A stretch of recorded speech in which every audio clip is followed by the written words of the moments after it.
stuff. Cool. But yeah, did not know that there was that. Yeah, I'm excited to check it out. I'll let you know Yeah, how it is. definitely. If ever there's a weekend where I'm not working, I may do something fun. Yeah, if Yeah. That's all good. Alrighty. I guess it's good afternoon, everyone.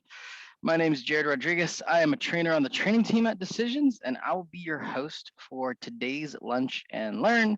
Today will be our last day of Lunch and Learns for this week, and we'll start back up next week at our regular schedule, Monday through Thursday, 12 p.m., 1 p.m.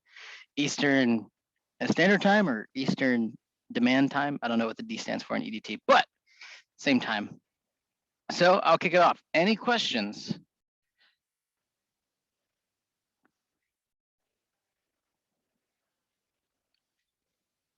Feel free to post it in the chat.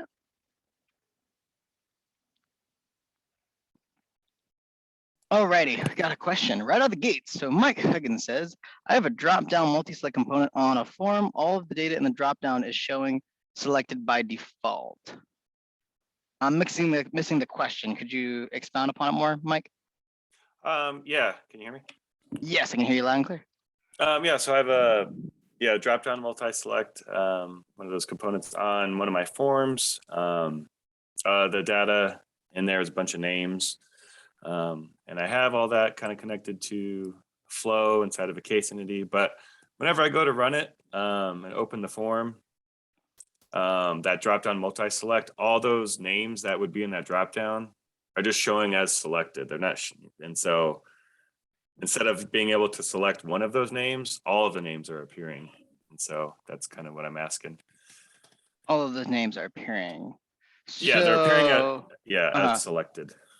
Gotcha. So here we go. Let's do this. So I think I understand. So I'm just going to create a flow. Let's just create a form. I'm actually going to populate a list of names on my inputs. So this will be list of names.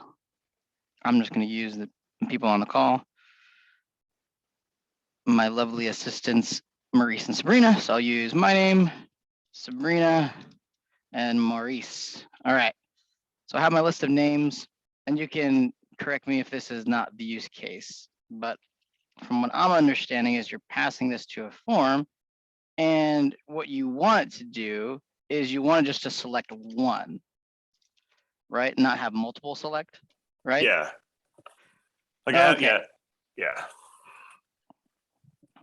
Where multi-select? We type drop down. So if that's the case, you just want one to be selected. Let's see, multi-select drop down. And then I'll show you the drop down list. So there's two selection items in decisions, the multi-select and then the drop down select.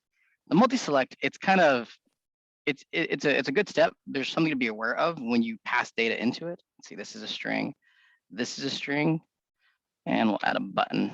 And so I'm just going to pass in both those lists into those same areas. So this is going to be M list of names. And this is going to be S list of names. Alrighty. Input source should be data name.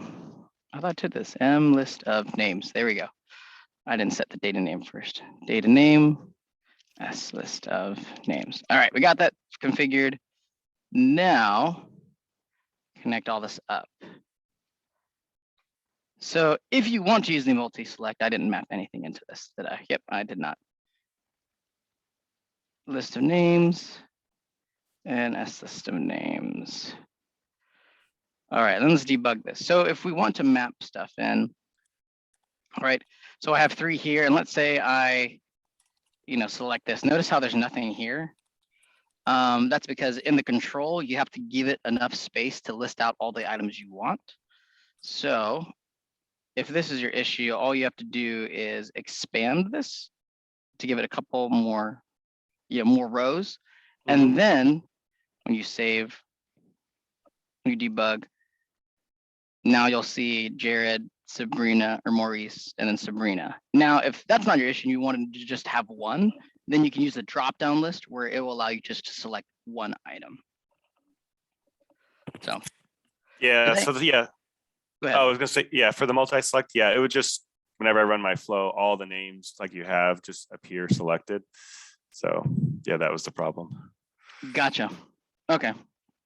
Yep. So yeah, that should, so it should, yeah, there shouldn't be anything weird to configure. You just need to give it enough space and then it should display all of your selected items. So I would just try that, make sure your drop-down list, your Okay. multi-select drop-down has enough space, Mhm. and that should take care of the issue. All right, I'll try it out. I appreciate it. Thanks. Yeah. All right, I got another question from Tyson Hamblin. He said, can you do a quick run through on how to use the go async and stop async and when to best use them? I have a flow of 5,000 IDs that I'm reaching out to an API and getting a status back. If the status is green, then we add to the list. I think this would be a great for async, but wanted to check.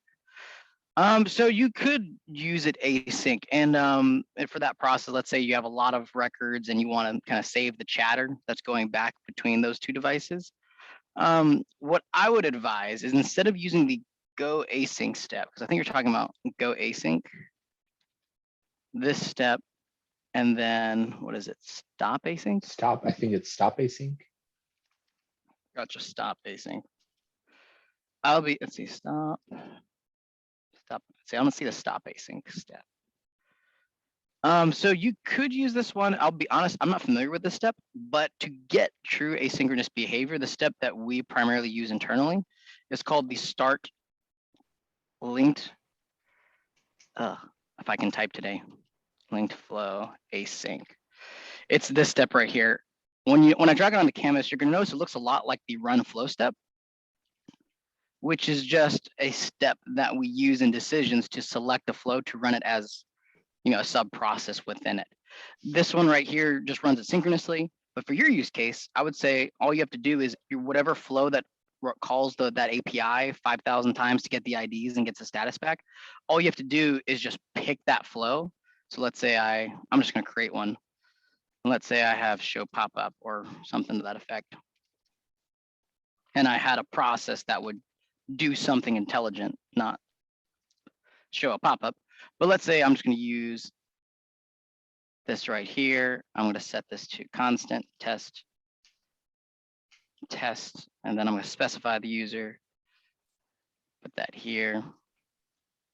And so now let's say, for example, this was my process that did your API call, right? I could probably have a lot more logic and a lot more intelligent design than mine has. But then all you have to do is just pick that flow for the start linked flow async. And then when you attach it into your main flow, what you're going to notice is you won't be able to, there's a couple things to be aware of. It will run your process asynchronously, meaning you won't have to worry, it will be better performance for you. But the thing about it is, notice that I can't go into the debugger. It doesn't show that this flow is ran. We know that it did run because we see in the output of this flow, it gets a tracking ID. So it still runs. It's just what happens with this step is this process runs independent of its parent. So that's why the parent flow has no knowledge of what's happening. So you might have issues where you think your process works because you got a tracking ID, but there's an error within that flow that you've designed that you need to troubleshoot. So what we do in that scenario is we just say, hey, make sure you run your process synchronously to test to make sure there's no errors. So let's go to show pop-up to make sure there's no errors. And so if I debug this and I don't see my pop-up, so there's already an error there. So then I can easily look into this flow, right? Notice that it appears right here. So I can access it and drill down into it to see what happened. So I can investigate to see why it didn't run.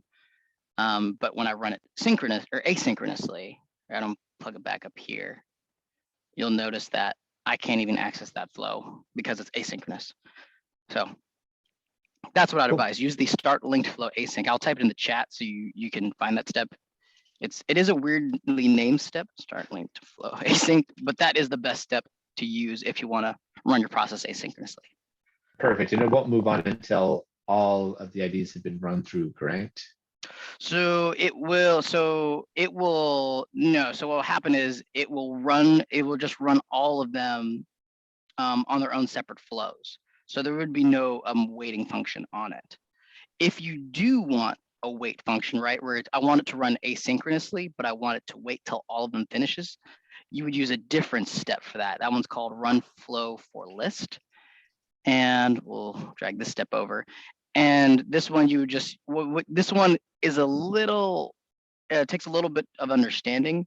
But what you would do is you would copy your flow for your API call into the flow that's tied to this step, because that's what the run flows for list has. It basically says, I'm going to run this flow for as many list items as I have.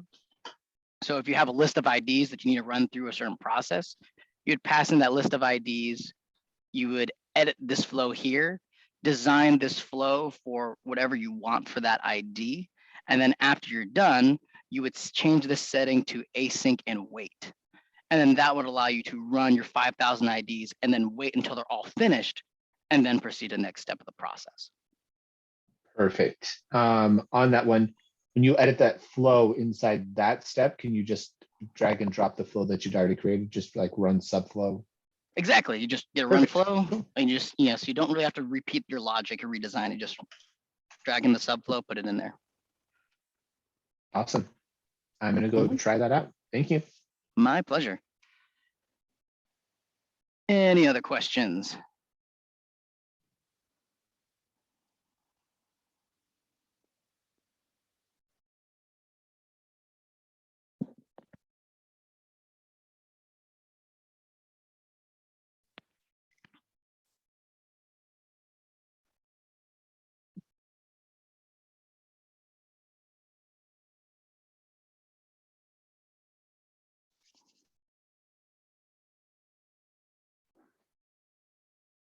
All right, let's see, what stuff do I have?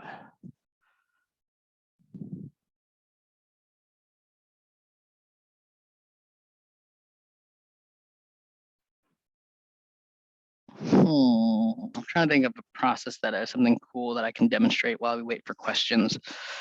Let's do, I want to mess around with the report steps. So let's kind of just play around with reports while we wait for another question. We're actually showing this in our morning stand-up at Decisions. One of our very experienced decision developers, Benjamin Weatherford, was actually showing us the report designer and just playing around with it. And one of the cool things that is cool about it is there's this thing called color rules where you can emphasize certain parts of your report to you emphasize for the end user. So let's just call this report testing. And I'm just going to do a basic report where I just drag over the accounts data source that's default in Decisions. You have it all on your own instances if you're running your own instance to kind of play around and test. And let's grab my email address. And I'll move this all the way to apply there. There we go. So now my email address is on the right.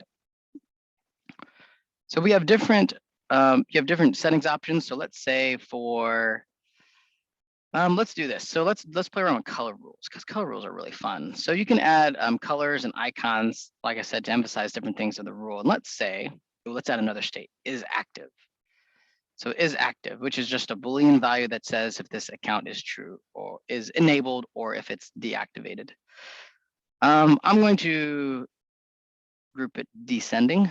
And then what I'm going to do is let's add a color rule that says if there's any account that is set to false, like the guest account, I want it to highlight red. And if there's any account that's set to true, I want to highlight it green. So very simple, not too complicated. So what I will do is I'm going to make sure I click on the data fields or any part of the base of the report designer to make sure that I have access to the properties. In this property, you'll see there's a colors and icon, and I can simply click add to add a rule to give Decisions a criteria to say, hey, this row should be updated or shown in a specific color. So I can add this. I'm going to leave it as a rule input source. Let's say your color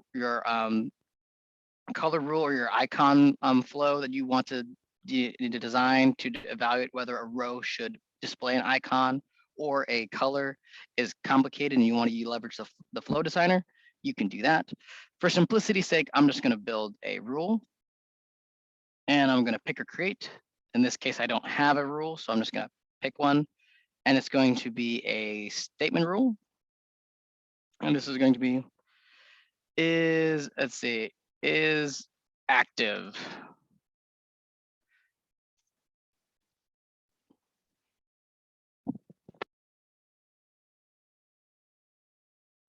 Alrighty, so now what we do is every time when you create a rule, you're going to set up your input data, and I'm going to set up my input data to be the is active. And since it is just a true or false, type, we call that Boolean, where it's just kind of like a light bulb. It's either it's on or it's off. So I'm going to switch my type to Boolean. I'm going to save these changes, and then I'm going to say is active, and we're going to say is true. All right, it's a very simple rule. So I grab my variable, I hit next, I grab the logic rules, which there's already is true or is false. So it made my development of my rule a lot easier and faster. So I just click done, close, and then I click save. Close this. Now, another thing you'll have to remember to do is whenever you add inputs to this rule, you're always going to want to click the update input section right here. That gives you access to any rule inputs that you created in that rule. Once I do that, when I hover over my mouse, you'll see all the way to the right that there is a pencil icon right here. Within that pencil icon, I can look at I can tie the the rule input to a report field, because that's how the rule is tied to that report. Because right now I just have a rule input, but it's not tied to anything on the report. When I click on the drop-down list, you'll see I have access to different fields that are on the report. It's all the ones that I have specified. Notice that the accounts type contains, let's see, I don't know if I can show this, but the accounts data structure and decisions contains, I think it's like 39 properties. And so notice that the options that this shows to me are only the ones that are being displayed on my report, as we can see in the background right here, just these four. So I'm going to edit this, open this report field. I'm going to select as active. I'm going to click OK. And then now, once I've done that, now I can do the fun part. That's where I select what is the background, what is the foreground. If the foreground selected, this is if I hover my mouse over, what do I want to show as this value? For the sake for the background, if it is, let's see, it's the edge true. If it's true, I want to highlight it just a little bit of this kind of like light olive green color, so that I can easily see that this is the active accounts. Then I click OK. Now let me run the report. And you can see here that now my report is olive green for all the ones that are true. Also notice that I did not configure this, but notice that I have a icon by default that I didn't select. If I wanted this, you can leave it be. I could even change it to something different. Actually, we can even, let me show you changing it.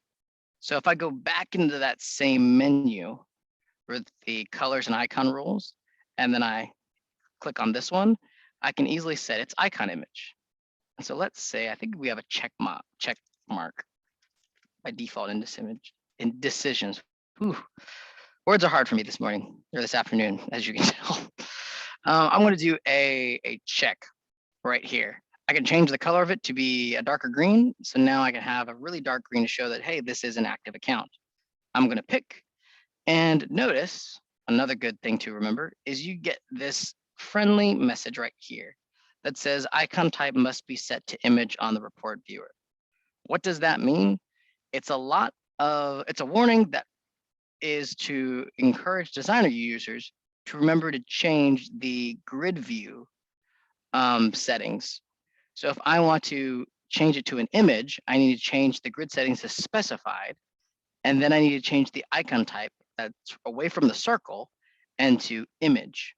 And now, as you can see to the left, the decisions has refreshed, and now I have my check mark that I selected. So that's what that warning means, is that you need to change the grid view to specified and the icon type to images.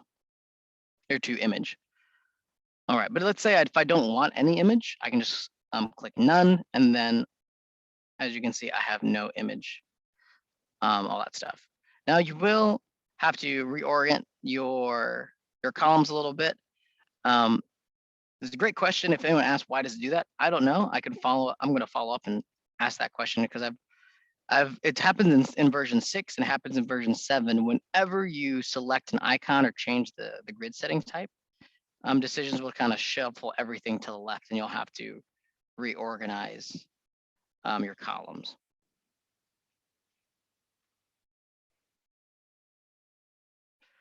Another easy way to do that is I can set the width, and let's do 200 manually here. And there we go, looks better. Hey, Jared, quick question. Sure. So could you reorder these columns? Let's say you want to shift created by to be the first one. I know that you could easily do this in 6, but in 7, it may be a little bit different. That is right, Brian. So it is a little bit different. So in 7, what you have to do is you have to click on these slider buttons right here, located, kind of like in the center right part of the report designer. And when you do that, you'll have options for these arrows right here. Okay. So yeah, so that's how you change the columns. It's a little bit easier in 6 because in 6 you can just drag the column over left or right. But in 7, you would have to hit the arrows and move the arrows and then click apply. And then you can see that the create date is now to the left. If you don't, let's say if I move this around and I hit close, notice that it's not going to reorient. You have to click apply in order for it to actually update the report. Jared. Yeah. My pleasure. All right, now notice I'm almost done. So, and if any of our lunch and learn attendees, if you have any questions or any panelists have any other questions, feel free to ask. I'm just demonstrating some report features that I've enjoyed.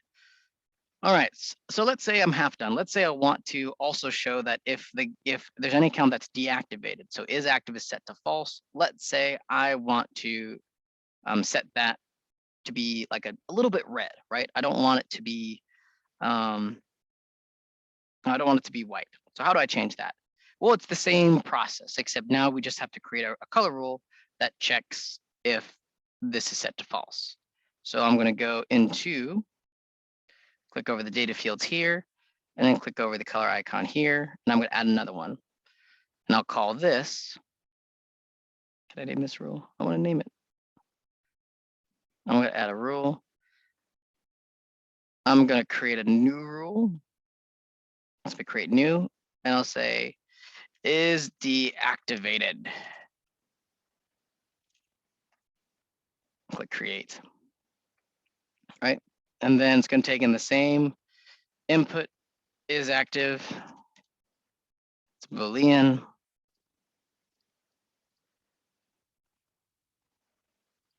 And now instead of saying is true, it's going to be set to is false. Close, save. And I'll close this. Now, still have to set the update inputs. I still have to tie it to one of the report fields. And then now instead of the light olive green, we're going to do this light red, this light pinkish red. And so now I'm going to click pick. And let's say for the icon, I want it to be an X. I think we have an X. Or do we have a, yeah. There's a certain image I'm looking for. Yes, this is what I'm looking for. So I got a cancel button, and I'm going to make this a dark red. So to show that, hey, this account is deactivated. So I can pick. And remember, we've already set the grid view to allow the icons, so we don't have to worry about this. And then I can click OK. And then now once I've done that, you can refresh your preview right here, or you can run the report. And as you can see, I have my color here. And if I want to show the icon, remember I have to switch back my view. I said icon type to none. So I have to switch it back to image, and then all my images will come up. And I can, in an organized or neat, in a graphic way, show which accounts are active and deactivated in my decisions instance. So it's a very fun thing to know if you ever want to make your dashboards go to the next level or your reports go to the next level. You can easily create that as well. All right. Any comments or questions?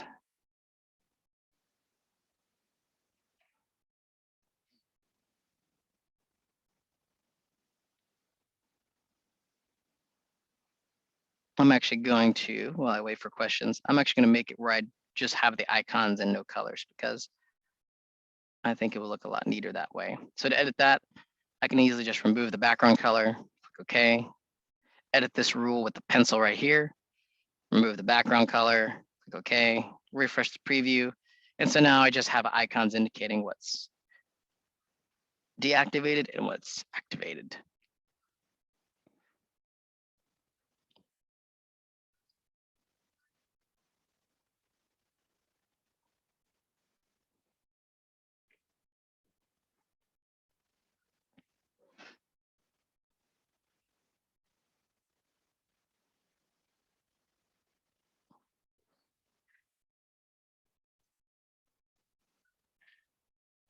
All right.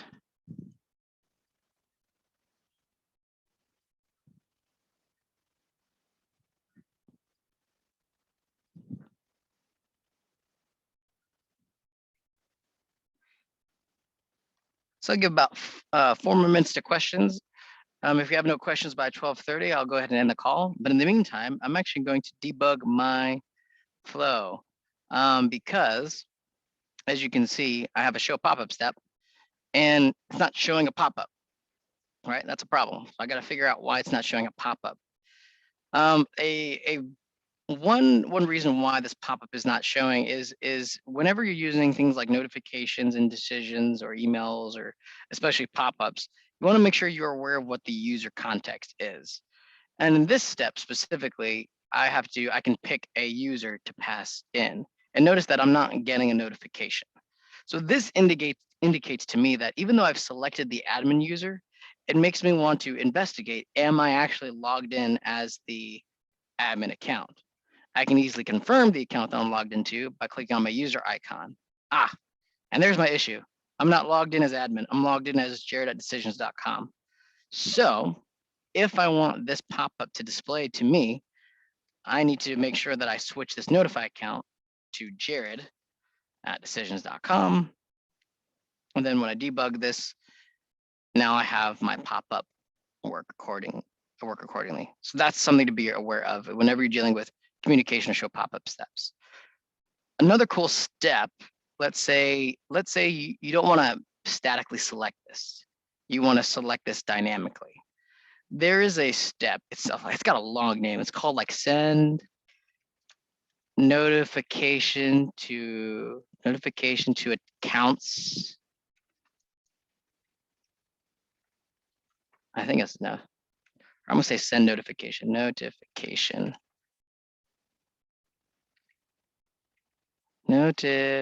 Send. We're gonna find the step. It is a long, say send notification. There it is. Move this to the right. There we go. So it's a long name. Send notification to accounts or groups. Now it looks exactly like the show pop-up step, but the main advantage that you get from this is that now I can identify entire group or entire user, or if I don't want to statically do that, I can just add via the flow who I want to get this notification. So I'll show how that works. So by default, notice that the accounts and groups here takes in a list of accounts and groups. So what that means is I need to make sure that I pass in a list. If I just do select from flow, or let me first give it a message. So the message is going to be, I am a cool step. And the subject is going to be dynamically sending messages to different groups. Long subject, yes. So now what I can do is remember that the accounts and groups here is a list of strings.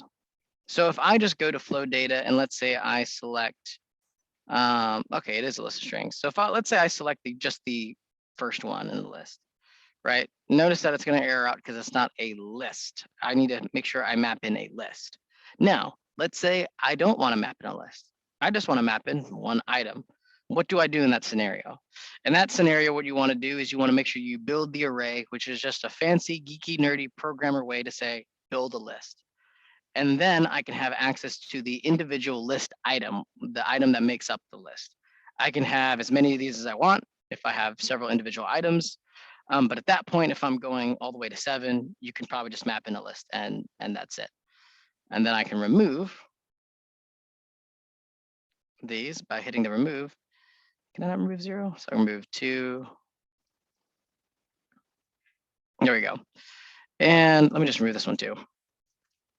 I'm going to clear this and build the array. So now I have the first item in the list, and then I can select from flow. I can do the flow data.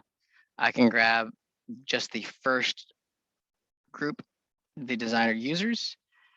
And then now I can send my message, and now everyone in this group will get this message. And I have not just created this statically. I've passed in a dynamic variable that allow it to send a notification. I pop it to an individual user. This step also is powerful in the fact that you don't have to just use notificate or use pop-ups. You can use different notification types. So I can do an SMS if you have your decision server integrated or connected with things like Twilio to send like text notifications to a support team if like a critical server's down, you can set this as the notification type. If you guys use emails, you can just have this send the email. So very powerful step. Keep it in your decisions toolbox because you may want to reference this or use this later as you build your projects for your companies.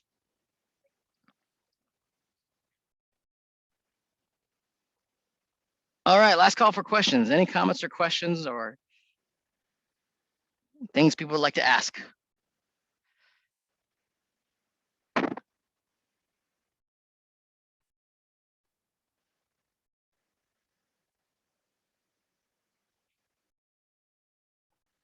All right. Well, you guys take care. Have a great rest of your day, and I'll see you guys next week.